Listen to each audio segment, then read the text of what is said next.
Oh, hi, podcast listeners. There's many ways you can listen to the Real Nerds Podcast. You can subscribe on iTunes. You can also subscribe on Stitcher Radio.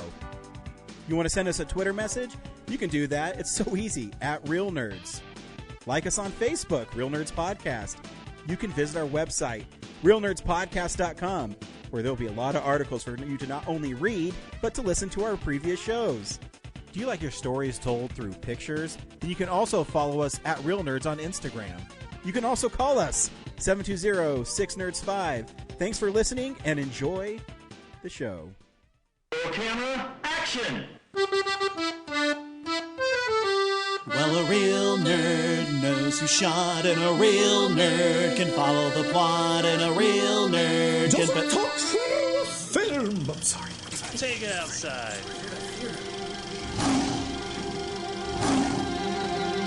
Well, a real nerd knows who shot, and a real nerd can follow the plot, and a real nerd will give it all they got. Lights, camera, action. Real nerds. Welcome to Real Nerds Podcast. Unofficially the best podcast on the whole internet. I am Ryan. Joining me is Brad. What's up? Every week on Real Nerds Podcast, we see a new movie and we podcast our experience to the world.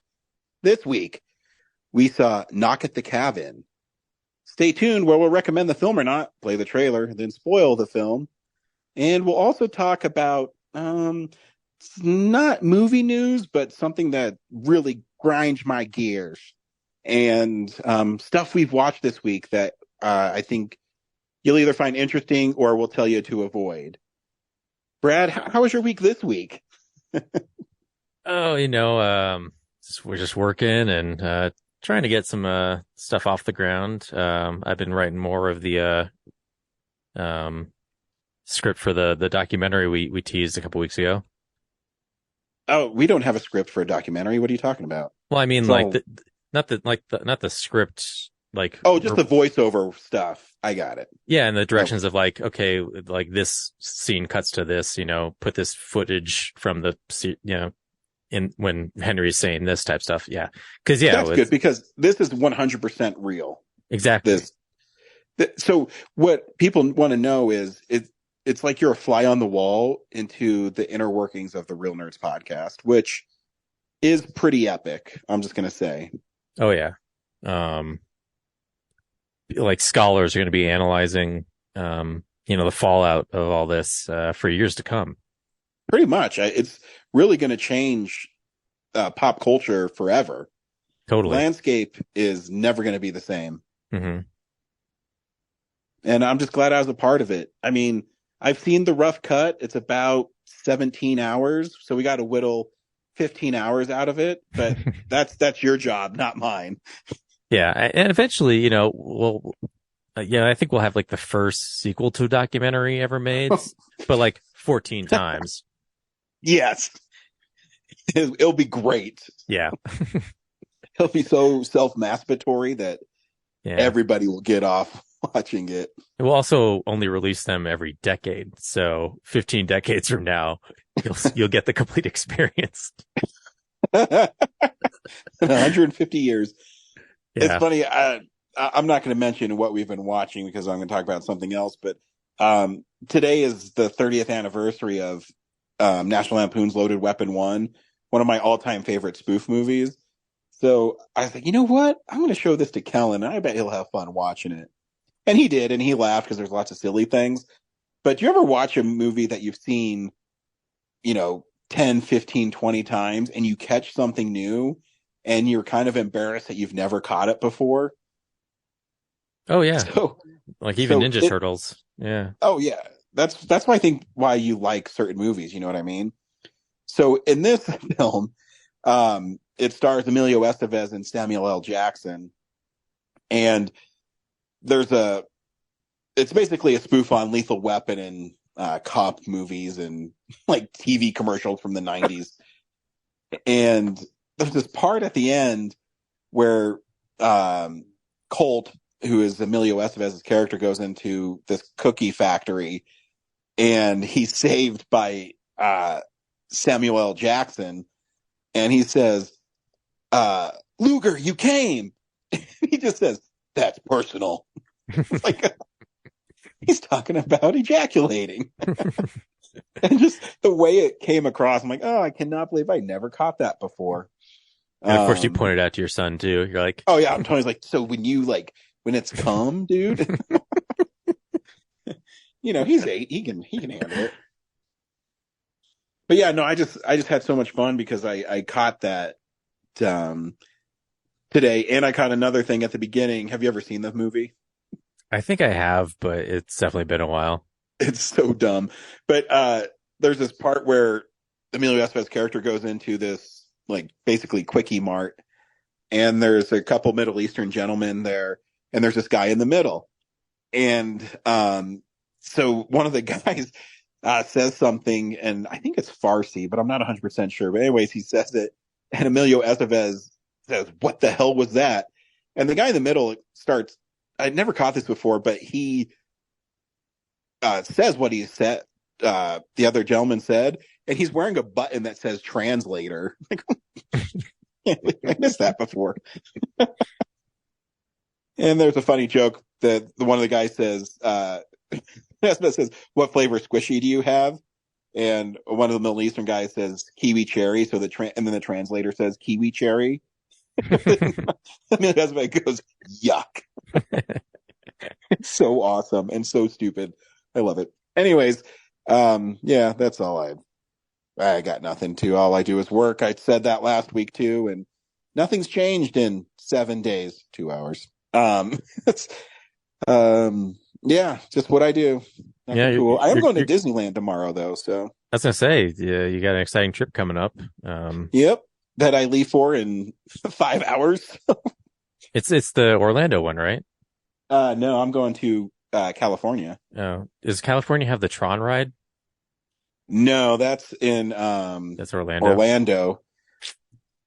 But one of the reasons I really want to go out to California is they have the Avengers at campus out there now. Yeah. And they have the new Spider-Man ride, so I'll be riding that hopefully a bunch of times. I'm excited. I mean, my kid's really excited, but I think I'm more excited because I love Disney. So it'll be lots of fun. And I don't have to work for a week, which is even better. And there's it's been so long since I've been to actual Disneyland. Well, I mean, not that long. I took Kellen when he was 3, so it's been 5 years. That they have a lot of new things. Like they opened up the Star Wars stuff. You got that Guardians ride, right? The Guardians ride is open. When last time I was there, they were building it. And the Star Wars land there. What else? I'm sorry? You got the Star Wars land or whatever there too. Yeah, and when I was in Orlando 2 years ago, when they only allowed it 30% capacity, it was awesome. I mean, it's sad that, coronavirus and whatever, but Disney World was a lot awesome. of people died, but I had fun. Yeah, I had fun. But they have 2 Star Wars rides. One is the Millennium Falcon Smuggler's Run, which I did, which is really fun. It's basically Star Tours, but you pilot the Millennium Falcon. And then the real ride it's like 20 minutes long. It's called Rise of the Resistance. That when I was in Disney World, you had to get in a virtual queue that started at 6 a.m. and they only allowed a certain amount of people.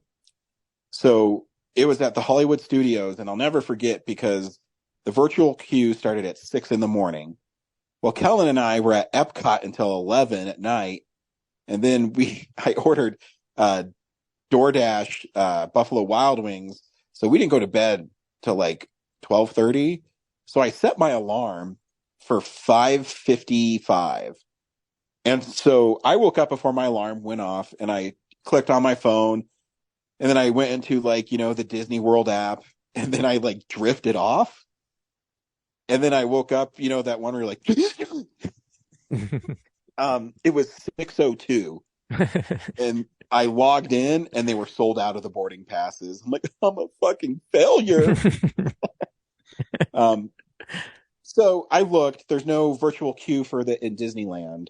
However, the new Mickey Mouse ride has a virtual queue, so I'm gonna have to be on my A game. Sounds so complicated these days. When I went there I as a know. kid, it was just like you walked up and you went in. I mean, I know, you yeah, stay in they the don't- line for like forever, but you still got in and there wasn't any Yeah, apps they or don't do nothing. that really anymore. They do the virtual queue, so there's not a 3-hour wait on a ride, which whatever. Because they got rid of the fast pass stuff, and now you have to pay to do Lightning Lane, and I'm not going to pay $30 a day to do that. So, anywho, this week we saw a Knock at the Cabin. Brad, do you recommend Knock at the Cabin? Gosh, when does Quantum Mania come out? It's in 2 weeks. It's been a rough month. Just waiting for I something I know. like. Yeah, it's quality made, but the story just did not interest me at all. We're so in the same boat these last couple weeks. And I don't know why I keep on giving M. Night Shyamalan a chance. Like, every time I do, so, when you see The Visit, which is, a pretty well-made found footage film, and then he follows up with Split, which is kind of fun. And then you see Glass, and you're like, fuck this guy. Or you see Lady in the Water, and you're like, fuck this guy. He is technically such a really good director, but I don't know. This is another one where I go, okay, nothing, and it was weird because there was really no twist in it, Yeah, which is he's kind of known for, I mean there is, I but don't it's know. just yeah. We'll talk about it after the. Dude, it's one of those movies too. Is an hour and 40 minutes long, but I swear it was longer. I swear it was longer. Anywho, It just felt like it. yeah. Here's the trailer for Knock at the Cabin.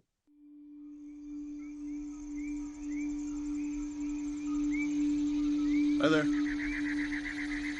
Can I talk to you for a little bit? You have to come inside right now. There were 4 of them. What did we say? You shouldn't make things up when we're talking about... Can you open the door, please?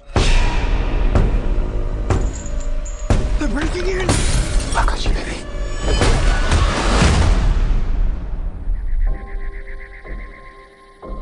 We're not here to hurt you, but you have to stay here in the cabin with us.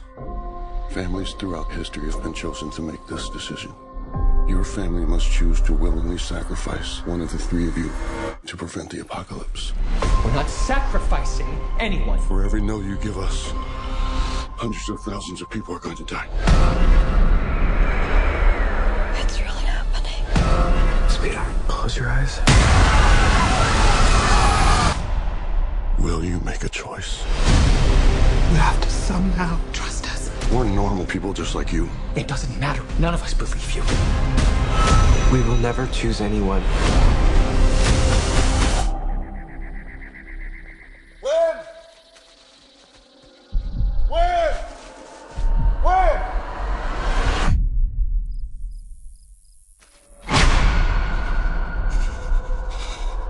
I'm afraid the rule is that no one's allowed to leave until you choose. Do you really think it's all just a coincidence? I have to believe that. My son is gonna die. His name is Charlie. As a mother, I am begging you. You're the only one who can stop this. Andrew, I saw something. There was something in the light. And I feel it now.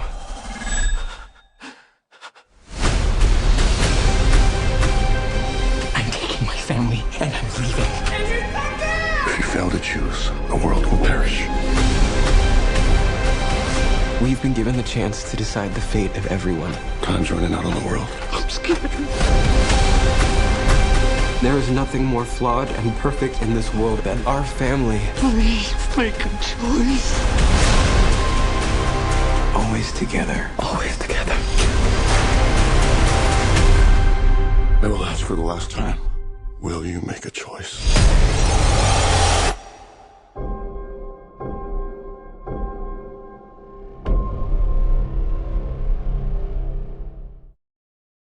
I mean, the trailer pretty much lays it out for you.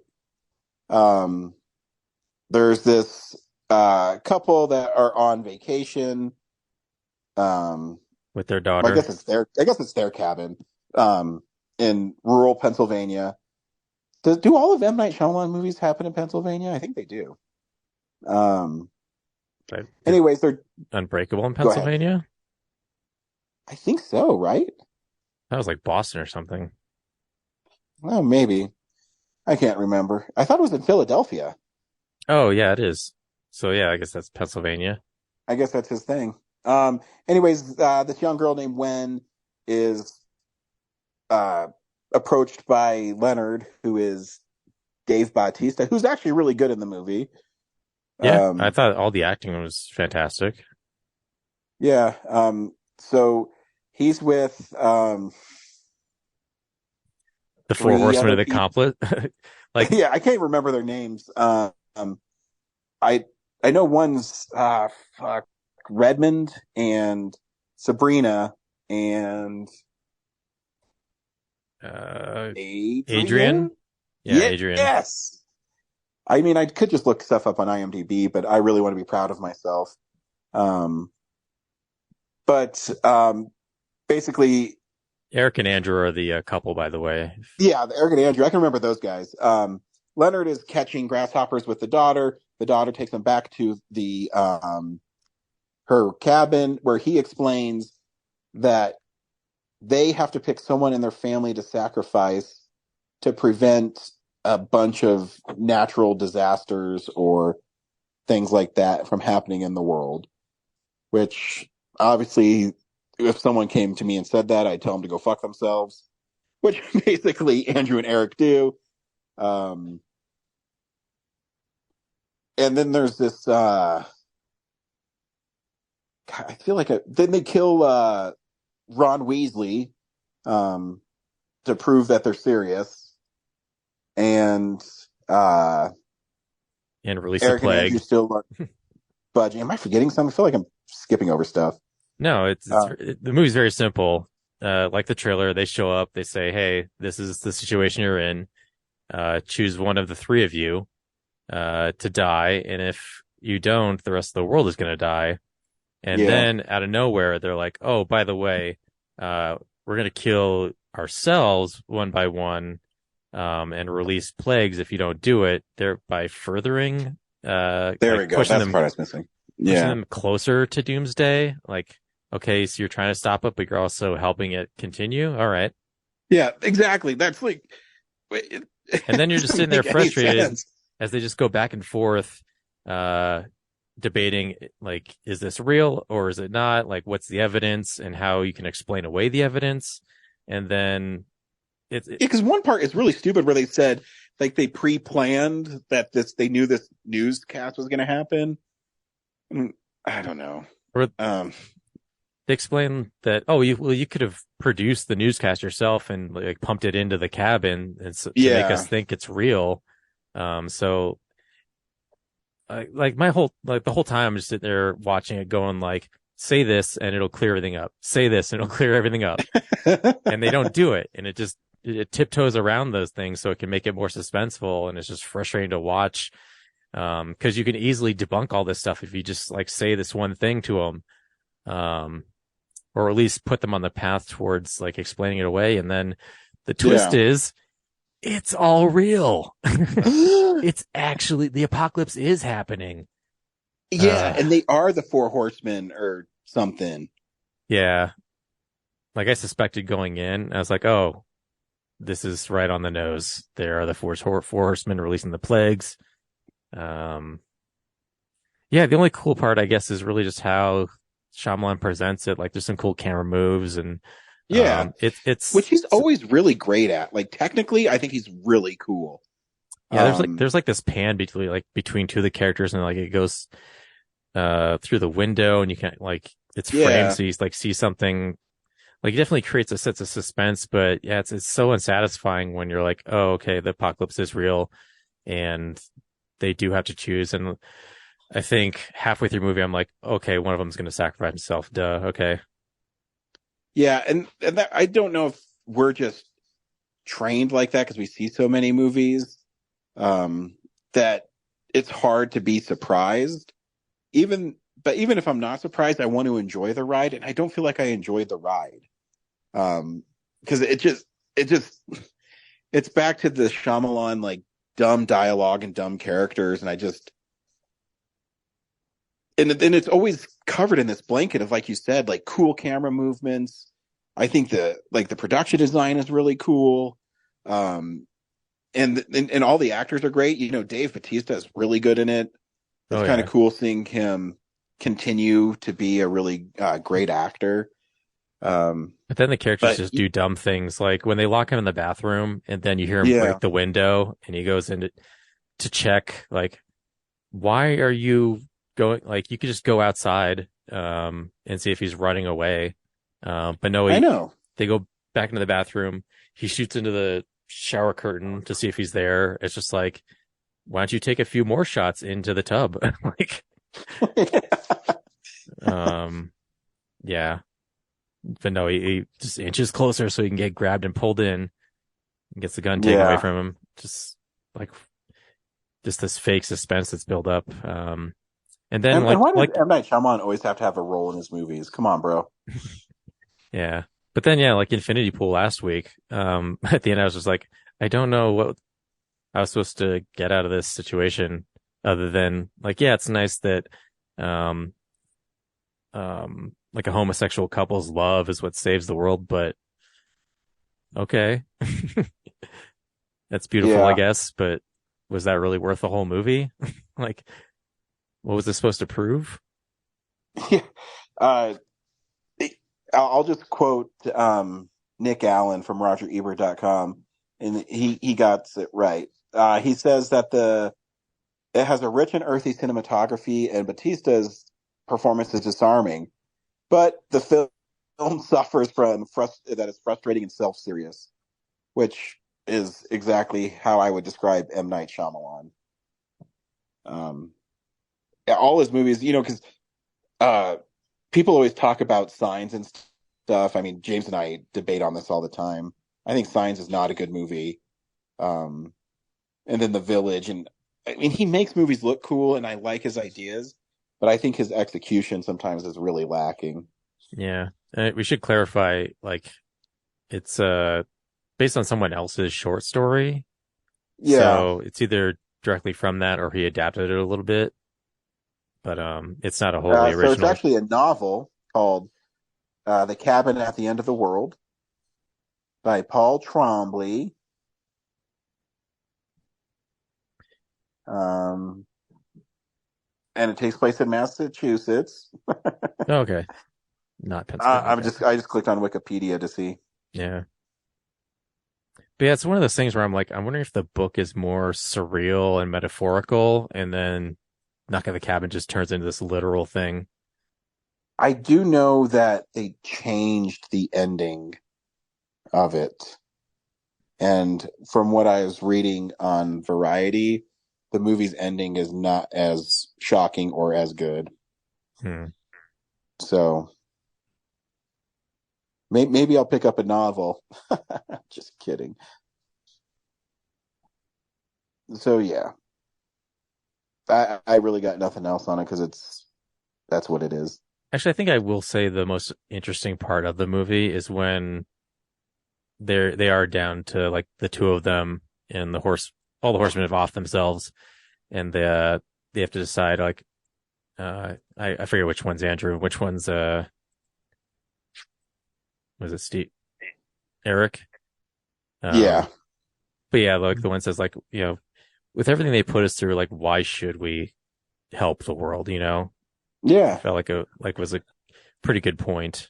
Like, is humanity worth saving, considering how marginalized they are to us? So, like, but that was, like, I think the deepest the movie got for me. Agreed.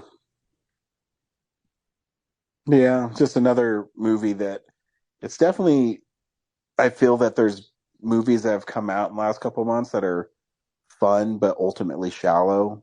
I mean, I loved actually A Man Named Otto, but all the other stuff has just seemed kind of empty.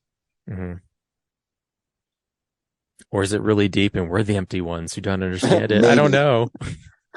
Maybe we are part of the infinity pool and we're just duplicates of who we used to be. That's deep. Anywho. That's deep, man. I know, bro. Anywho. Yeah, so normally we do news, but nothing really struck me that interesting this week, except Brad, I'm gonna get on a soapbox. Is that okay? Here, stand it off the side. I'm gonna slide the soapbox in for you. Thank you. There it is. It's made out of wood. And here we go. I went into Best Buy the last week. My mother got me a gift card for Christmas, so I was going to go in and maybe get a steelbook I hadn't have or something. And when I got there, my surprise is the steelbooks are like $45 now. Not just the steelbooks, all movies are more than average price. I know. So the Best Run video series is this really silly, like, direct-to-video series that was in the 90s. But I like getting the Blu-rays because those are the movies I used to rent at, Blockbuster. So when I get them off Amazon, like, I just got The Dentist, the 2-film collection. It was $11.99, which I think is a fair price for low-budget horror movies. At Best Buy, it was $21. And I'm like, what the F is going on?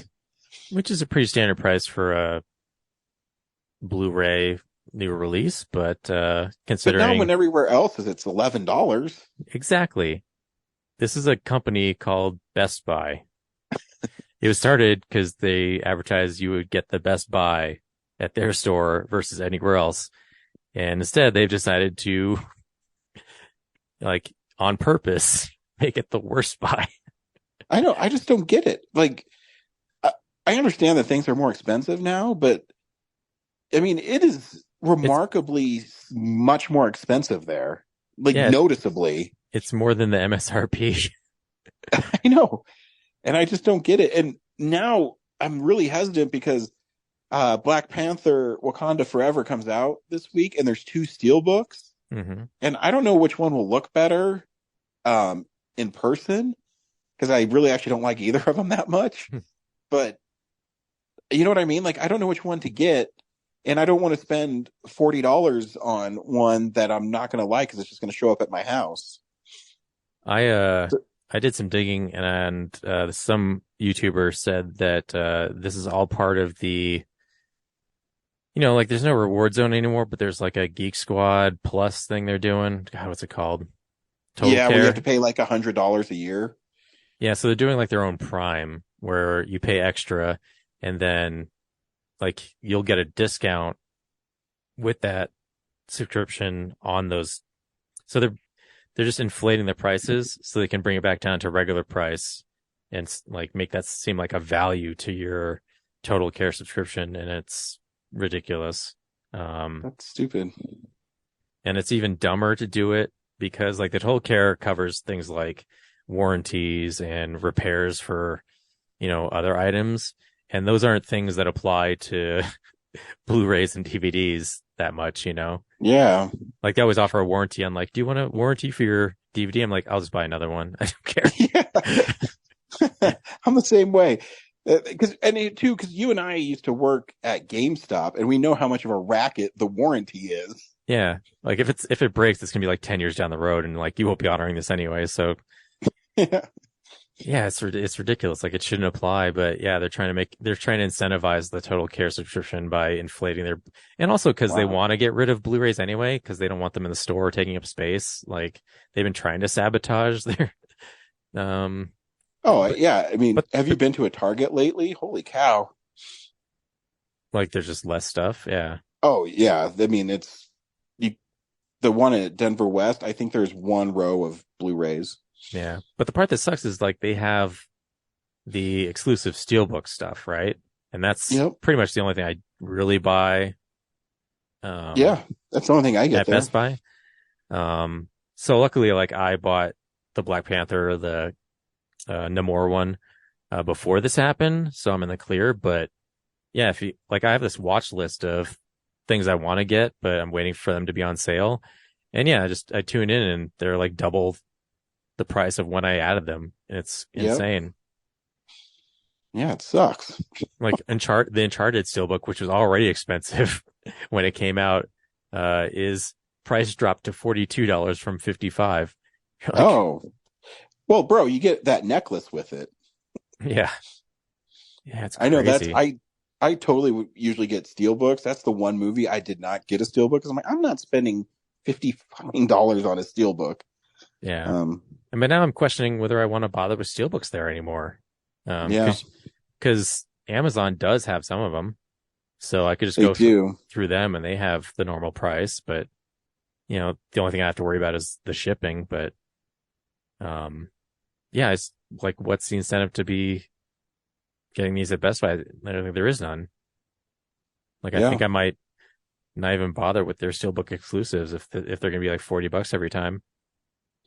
Yeah, it's like, it sucks because being a collector is, I mean, it's not cool anymore, but I mean, I don't know if it's ever cool.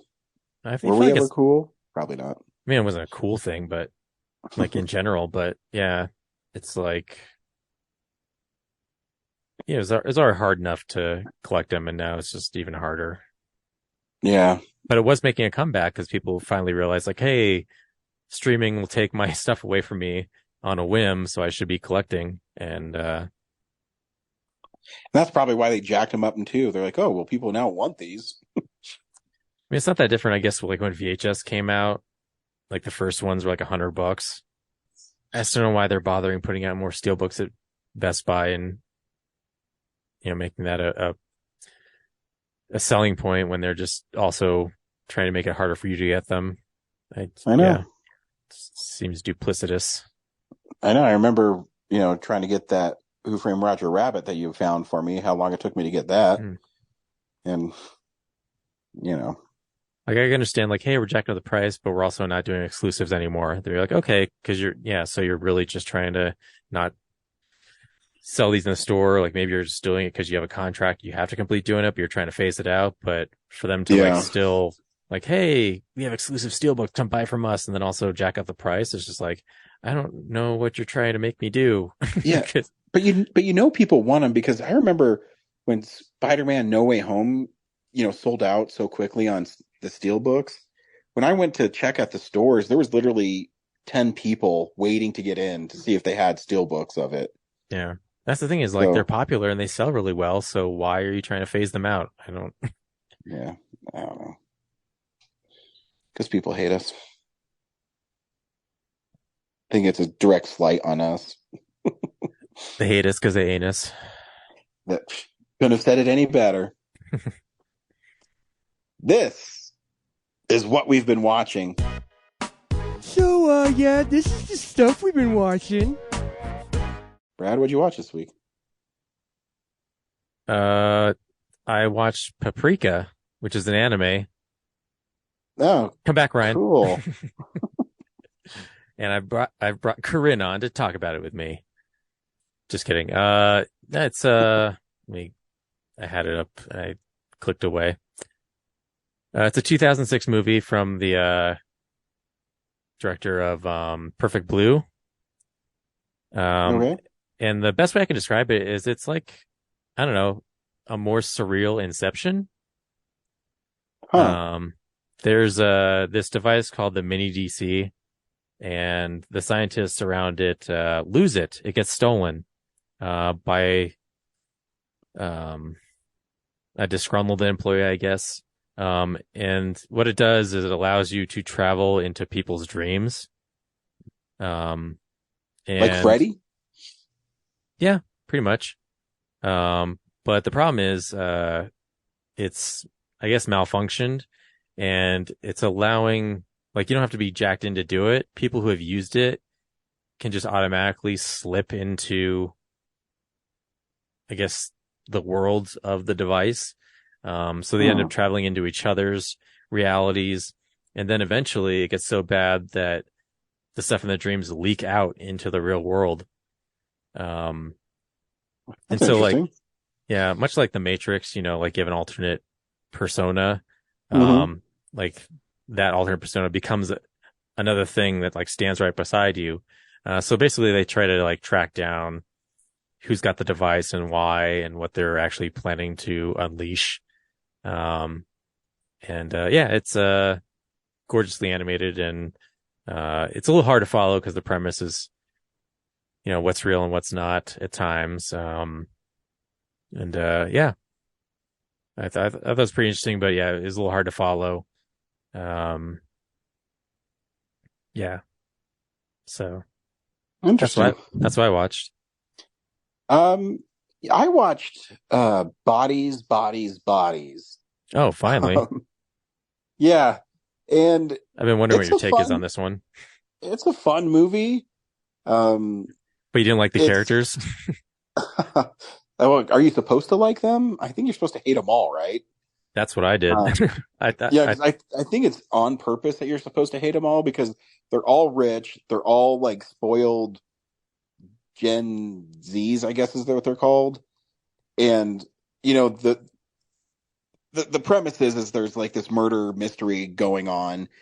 And as more people are dying, more of how horrible they are to each other reveals itself.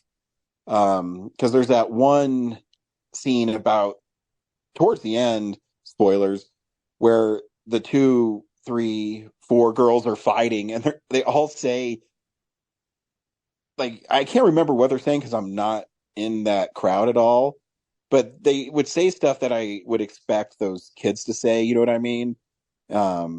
Like, you're so sus, or I don't know. They all have like TikToks and they all care about their followers. They all lie. And go ahead. I think when I first reviewed it, what I wrote down was it's like the scriptwriter took every Gen Z cliche and like wrote it out and then figured out a way to like work it into the movie. Yeah, that's pretty accurate. I mean, it's fun. I had fun watching it. I was really disappointed. Spoilers at the end. Spoilers where it turned out everybody dying was an accident. Yeah, except for the one dude that they actually murdered because they thought he was the murderer. But I mean, it was funny seeing Pete Davidson slit his own throat while he's trying to pop off a cork on a champagne bottle. And then if you went back and looked at the clues, there was like the one girl who fell down the stairs. You could see her actual like blood spatter as she's going down the stairs along the wall. But it was an interesting take about how toxic people are and that they'll believe what they want to believe. Yeah. I mean, it's not like a horrible movie. It's not great, but I mean, I had fun watching it. Yeah, usually those movies have at least one person that you can get behind and like follow their journey. But yeah, in this movie, like no one was really likable. So you're because even the girl who was in Borat, you wanted to sympathize with her, but you found out she was also lying. Yeah. And I mean, I guess the only one who was truthful about them being a dick was Pete Davidson's character, where he's like, I'm a dick. I don't care. The rest were just, they're all horrible people. I don't know. The Lee Pace character, the guru guy, I guess he was fine, but he was also kind of a douchebag too. Yeah. Because I mean, the premise of them staying at a mansion for a hurricane party is just like, a big FU to people that can't do that. But yeah, it was entertaining. Cool. I have no idea what we're going to watch next week, Brad, so I'm going to have to rely on you to pick something. Oh boy. Because there's really nothing. I mean, we could do Puss in Boots. Because I don't think anything else is coming out. Well, I mean, you're going to be in Disneyland land. Yeah. I mean, I'll be back on Saturdays, so. So it's got to be something you can watch on a Saturday? Or Sunday or Monday or Tuesday. It doesn't matter. I mean, on my schedule, I'm going to see The Holly at the Denver Film Center, but I know you can't really get out there for that, so that sucks. Yeah, there's also like Baby Ruby that was playing at the Alamo. But I don't know how often it's playing. Let me pull up my app. The hell? I'm going desktop. Let's see. Saturday. Well, the Saturday has It Happened One Night, which is a great movie. You Got Mail and Magic Mike's Last Dance, the rowdy screening. So I think we're going to have to wait till it gets a little further in the week for when they have the rest, because I think that Baby Ruby might be just this week. Yeah. See, I'd see Women Talking too, but they don't have a showing of after Wednesday. Yeah. No, we'll figure it out when it gets closer. Cool. Well, thanks for going with us on this cinematic journey, and we'll see you at the movies. Bye. Also, the listeners can just maybe tell us what you want us to see. Not 80 for Brady. It's happening. Yeah. Anyway, sorry. Yeah, maybe I'll put something out on Twitter. Cool. See ya. Well, a real nerd knows who shot. A real nerd can follow the plot. And a real nerd will give it all they got. Lights, camera, action. Real nerds.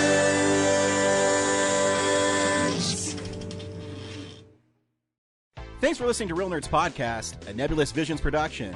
Stream or download episodes, read articles at realnerdspodcast.com. Stream us on Apple or Google Podcasts, Stitcher, Spotify, or iHeartRadio. Follow us on Facebook, Real Nerds Podcast, Twitter and Instagram at Real Nerds. Watch us on YouTube, Real Nerds Podcast. Email us at realnerds@gmail.com. Call us at 720-6nerds5. Thank you to Sparks Mandrill, Mike at Plan 9 Studios, and Bolognium for all of our groovy theme songs. And that's how you fucking do it.